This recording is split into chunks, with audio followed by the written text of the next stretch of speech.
A very warm welcome to all our viewers and welcome to a new edition of Today's Youth, where we bring you, of course, a member of the Egyptian youth population, and we talk with them about all their favorite activities as well as all, the events that they have been taking part on, as well as their take on the Egyptian youth. And today we're delighted to be joined in the studio by our guest, Mr. Mohammed Abdul Wahab Aimer, who is a professional Arabic to English translator as well as interpreter, as well as a trainer of English language and lecturer. Mr. Mohammed, a very good afternoon to you. Thank you so much for joining us today. Thanks a lot, Angie. Thanks a lot for giving me the opportunity to talk to young people from the Egyptian television. One doesn't get the privilege to be here every day.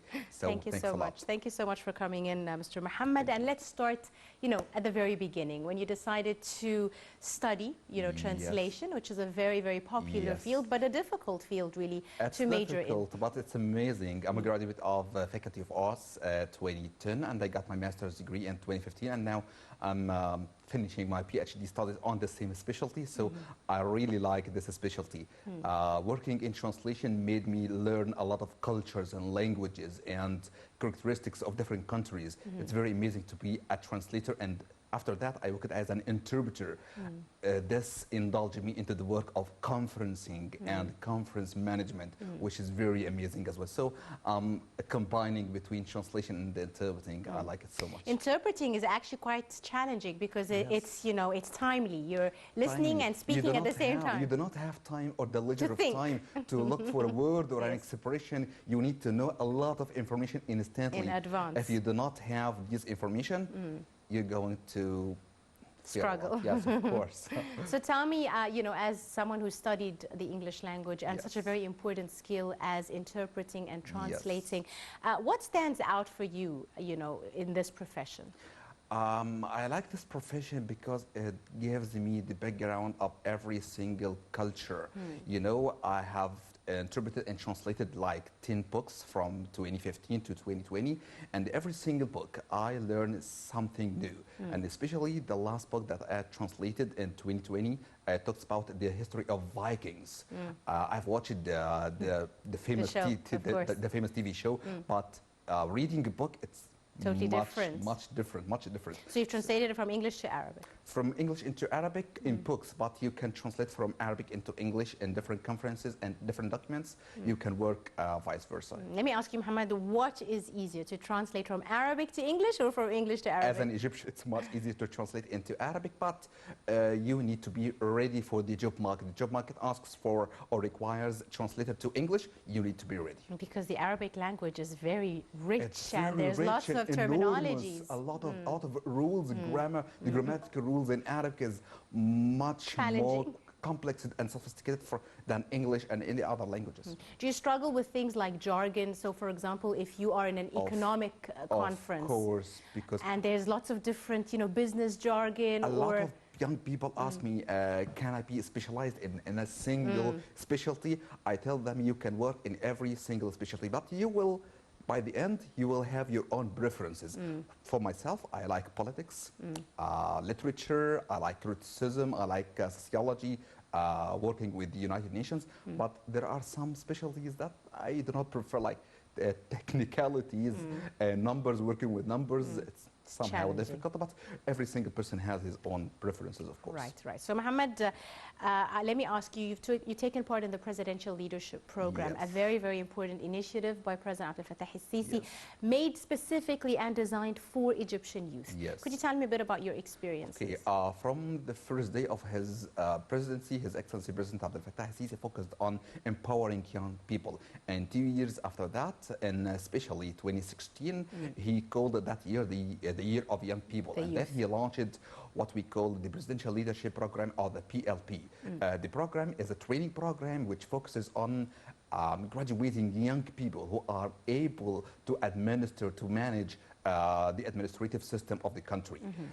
After a few years, we have learned a lot of skills, a lot of strategies, and a lot of sciences in administration and politics and national security, a lot of sciences. And after that, the system itself indulges and injects young people in the administrative system so we can get benefit from the powers of those young people in administering the country. So it's really an opportunity for the youth. Of course. And it helps you, you know, with finding employment afterwards, opening new avenues for jobs for the Of course, youth. if you are skilled enough, if you are mastered enough in your skills, you can find your own spot. I find myself in managing conferences, in translation and interpreting, so I didn't get far from my own specialty, but I really developed my skills, so I'm really that to that program. And Mr. Mohammed, you also met a lot of youth during the presidential leadership program. Yes. Tell me a bit about your experience meeting different Egyptian youth, you know, their ambitions, because Egyptian youth are very ambitious in this I program. joined the program in 2016, so from my graduation to 2016, I only met translators, teachers, and English people. So after that, I met doctors, teachers, I met different people from different specialties that enriched my awareness of my surroundings. I met a lot of friends out there. I made a lot of friendships from different specialties. So I think this was one of the main benefits of the program. You make your own network of people, young people, your friends, your mates, your colleagues, and then you indulge yourself into different fields. So I didn't lift translation and interpreting, but I focused on politics, on sociology, on SDGs, on working with different organizations, on field work. That was not there before 2016. So I think this was the most amazing thing about the program. Absolutely, and just being in the field really changes your perception.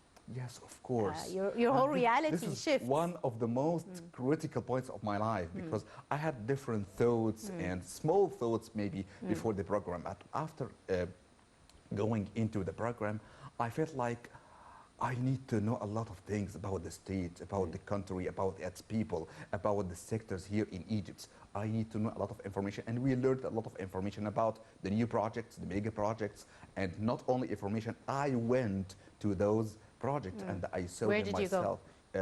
The administrative capital, Road al-Farag access.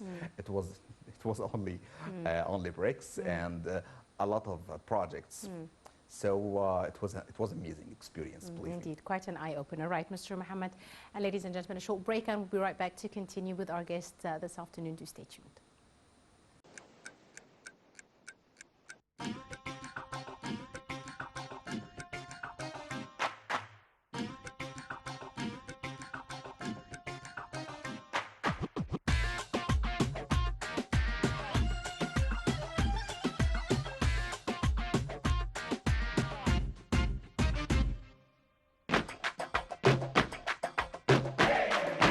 Welcome back, ladies and gentlemen, and still with you and our guest joining us this afternoon on this edition of Today's Youth, Mr. Mohammed Abdel Wahab, Aimer, our translator and interpreter. Thank you once again for joining us this afternoon. So just before the break, we were talking about your experience in the Presidential Leadership Program and how it really changed, you know, your viewpoint and your reality as a whole. From there, we moved to the World Youth Forum, another amazing opportunity which you took part in. Could you tell us a bit about your experience? And you took part twice in the World Youth Forum. 4 times. Oh wow, 4 times. All right. So tell me the first time you took part and how this came along, and then we'll discuss the other two. If you are a graduate of the Presidential Leadership Program, you are directly a member of the organizing committee of the WIF, because WIF, or the World Youth Forum, is one of the main ideas that get out of the Presidential Leadership Program. So organizing the first one in Sharm el-Sheikh, it was a very good experience, because this was my first experience with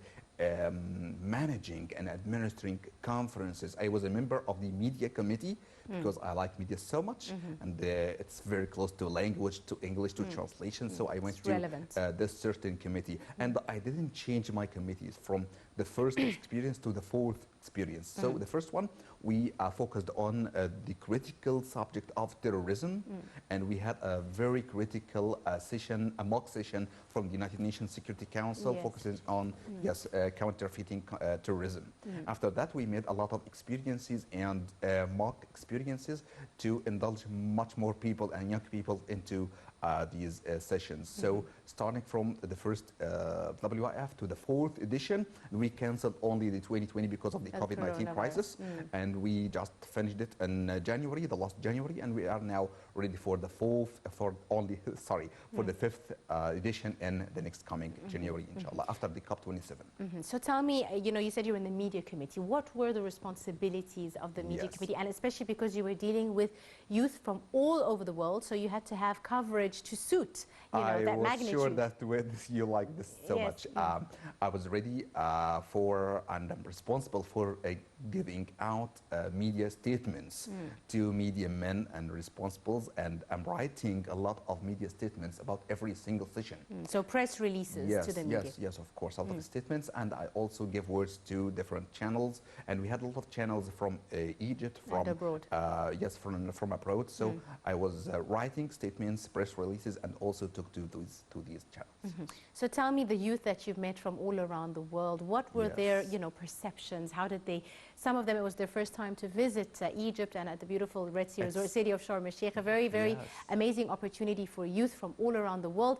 As for you, as a member of an organizing committee, how was your reception? How was their perception of Egypt? Yes, it starts in the plane itself. Yes, from the moment you land. Yes, from Cairo to Sharm el-Sheikh, and I met a lot of young people in the plane itself, and they asked me, "Are you going there?" Yes, I'm a member of the organizing committee. So they asked me a lot of information about Egypt. Like what, Mohammed? Could you tell me, what were their interests? The main places they can visit. These young people didn't visit Egypt before, and we were above Sinai, and they asked me about the pyramids. Can we go there now? And I tell them, okay, you can go there. Maybe a bit earlier. You can go after the event, inshallah. So they asked me a lot of the main places in Egypt, how to deal with young people, how to deal with the Egyptian people, and how to consume Egyptian food. They asked a lot of questions about the Egyptian food. So I told them about falafel, koshari. They can go to Hussein. Traditional food in Egypt. So they were interested, for tourism as well as cultural experiences in Egypt. But there was also a political, side to the World Youth Forum. Lots of topics, as you said, security, terrorism, economic development, sustainable development. Lots of different topics were under discussion during the World Youth Forum. Tell me a bit about that, side. Okay, this was the result of a lot of discussions before the World Youth Forum. The World Youth Forum is the international step of the national conferences here in Egypt. And in one of those conferences, we discovered the idea of the World Youth Forum. So we turned the ideas that are discussed in the national conferences into an international scale, focusing on sustainable development, fighting terrorism, financing and budgeting young people, how to solve major problems that challenges a lot of young people. These are the main brief cases and a lot of subjects we discussed in these conferences, and especially the last World Youth Forum, we focused on the next coming COP27, which will be held in November in Sharm el-Sheikh in Egypt. This is a very, very promising opportunity to every single young people, and I really want to seize this opportunity to invite young people to focus on this particular event. This is our first time to host this wide-scale conference. You're going to benefit a lot from, if you're not invited to go there, if you didn't have the opportunity to go there, you can watch the conference on TV and learn about climate change and how the state is dealing with climate change. This was one of the most amazing profiles in the last World Youth Forum. So Mohammed, you mentioned, of course, the COP27, which Egypt will be hosting in November in the Red Sea Resort city of Sharm el-Sheikh. As a member of the youth population, tell me, how concerned are the youth with issues related to climate change? Is it, a priority at top of their agendas, or is it something they, just deal with on a day-to-day basis without actually considering the repercussions? I noticed that it's not one of our priorities in our daily lives, but you have to consider that this affects and impacts directly your own life. It affects your health, it affects your money, it affects your family, it affects your jobs. Climate change affects your life directly. Egypt is not one of the countries that emits a lot of carbon, but we are one of the affected countries. We are badly affected by this. So hosting COP27 is an opportunity to discuss how affected are we. And after that, we're going to go to the COP28 in the United Arab Emirates. They are affected as well. So we are exchanging profiles, we're exchanging information and experiences hosted by young people. All of this huge work are done by young people. So I think the man in the street is going to learn about his own practices, the paper he consumes, the money he pays, the transportations he takes every single day. This affects your own health. And there is no anything that's more important than your health. Absolutely. So And I can see, you know, there is this movement and more awareness Yes. by the Egyptian youth Yes, of regarding course. their health. And, you know, we see lots of cyclists, for example, Yes, I just people told- rollerblading, skating, more, you know, going to the gym, etc. There is more awareness when it comes, for example, to modes of transport. Lots of people are Yes, now yes, choosing to take yes, of scooters course. or bicycles instead of the bus or a car. Yes, I think this is It's a an opportunity movement. to change our daily routine, our health routine.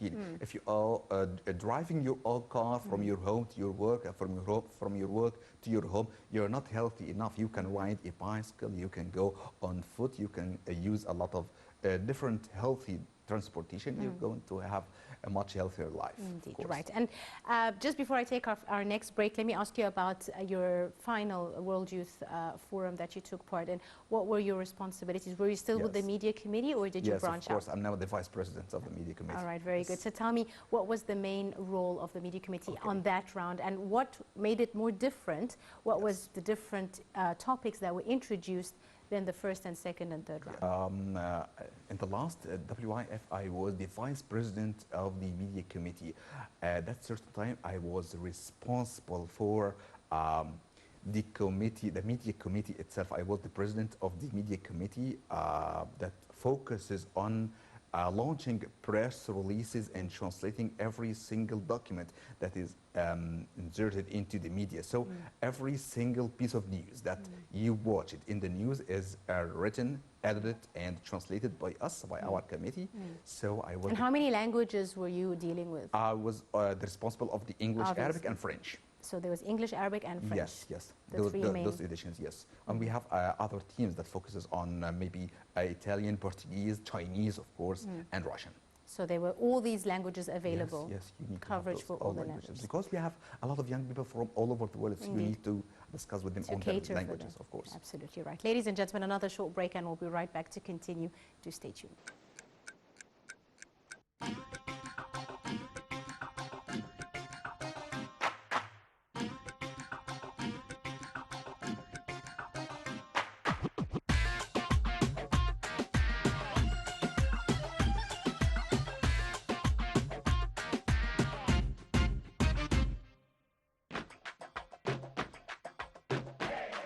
Welcome back, ladies and gentlemen. Still with our guest in the studio, Mr. Mohammed Abdul Wahab Amir, who is our guest on today's edition of Today's Youth. Thank you once again, Mr. Mohammed. And just before the break, we were talking about the World Youth Forum, as well as all the different languages that were available, translating a very, very, very important role that is Yes, played of in order course. to give more you know, experience and more coverage to Yes. such an important That forum. version came after 1 year of cancellation due to the COVID-19 crisis. So young people, like, they were eager to participate more on this particular version. So we met a lot of young people from different countries, especially from Africa, from East Asia, from the Latin America, and from different countries. So we needed to have a lot of translators, a lot of editors, a lot of writers who can write and express themselves in different languages, especially to African people, because as you know, the President Abdel Fattah al-Sisi focuses on the French languages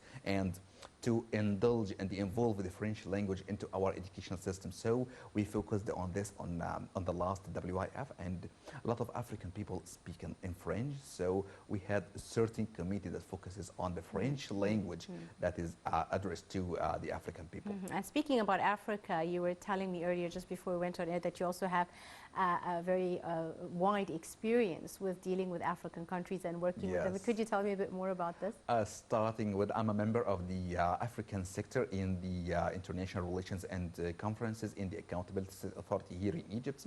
So I'm mainly responsible for organizing committees, seminars, sessions, and conferences, international conferences with the African countries. And dealing with the African people is much different than any other country. Why do you say that, Mr. Mohammed? Because we are here in Egypt, we are very, very proud of our African roots. Yes. And by the way, the African young love people, Egypt. they love Egypt Yes. much. They love Egypt so much. And by the way, we have a program that enlarged from the presidential leadership program that's called African Presidential Leadership Program. It focuses on the African young people. And I've met a lot of African young people who want to copy the experience of Egypt, of the young people in Egypt to their own countries. So when we talk to them, they ask me a lot of questions. How did you do that? How did you manage to change your country that way? So they are eager to copy. And they're our very well experience. knowledged as well. They're very well knowledge. They're up to date with Yes, political of course. They developments. speak a lot of languages. This is one of the main aspects of their personalities. You need to know English, French, Swahili, and different countries, different languages. And dealing with the African young people, they are eager to know Egypt because they feel like Egypt is one of their main countries, the favorite countries. And Have you traveled to any African countries yet? I was about to travel to Cameroon, but it was cancelled, unfortunately. But very soon I will go to Senegal to participate in an international conference right there. And I'm a member of the organizing committee out there, of course. And I'm really eager to know more about the African continent, how they eat, how they talk, how they live, their own traditions, their own cultures, and how they spend their own daily lives. Indeed, Mr. Mohammed. So, aside from all your work with all the World Youth Forum Presidential Leadership Program and the many committees that you're on, you're also a lecturer and you teach. Yes, you I teach. Tell me a bit about that experience. I like teaching because it changes it inspires minds. I started my teaching career like 10 years ago. 10 years, yes, of course, 10 years ago, as I remember. And then now I'm a member of the Cairo University. I teach translation, interpreting, and I teach the same subjects in Suez Canal, in Benin So University. many different universities around the country. Yes, a lot of national How is it to universities. deal with the Egyptian youth, the upcoming, generation? This is the amazing Do you part see a of it. gap between your generation and the no, upcoming because ones? I'm much closer to them. I'm not that old. I'm only 33. They are like 20 or 21. So I'm much closer to them. I understand the problems, their challenges, their ambitions, their dreams. They tell me every single detail of their lives because they need to tell their own Age group, yeah. Yes, of course, to a much older person. So are you optimistic, Mr. Mohammed? Are you optimistic with the upcoming youth? Because comparing my generation to this generation, they are, and I'm really frankly speaking about this, they are much developed, they are better learned. Switched on. Yes, of course. They are focusing on technology, they know a lot of technology, they know a lot of languages. They are much better than our generation, frankly. That makes me feel course. uncomfortable because I wonder what my generation looks like compared to yours. Right, and one final question, Mr. Mohammed. Tell me what you hope for the future, your aspirations, what you wish to be doing in the upcoming By the way, today the announcement of the Minister of Education will announce the results of Thanawiya Amma or the secondary school. I tell them, and I tell every single one of them, no matter your score, no matter your mark, the future is out there. You can focus on your career, you can focus on your skills, on your merits, and you are going to be a much better than the one in your mind. I want you to be focusing on how the future works, the needs of the job market, the requirements that you need to fulfill. These are going to be your own summit. If you are going to a summit, college or a faculty, you are the pioneer of your own summit. You are the creator of your own summit. So I wish you success, I wish you achievements, and I wish you good luck. Thanks a lot. On that very positive note, I'd like to end there. Thank Mr. you so Mohammed much. Abdul Wahab Amer, thank you so much, sir, for Thanks a coming lot. in this afternoon. Wishing you, of course, all the best of luck with all your future endeavors. It was a privilege to be here. Thank you Thanks so a lot. much, very Thanks. much. Ladies and gentlemen, that's all the time we have for today's edition of Today's Youth. We do hope you have enjoyed it. You were in the company of myself, Angie Meher. Thank you for watching.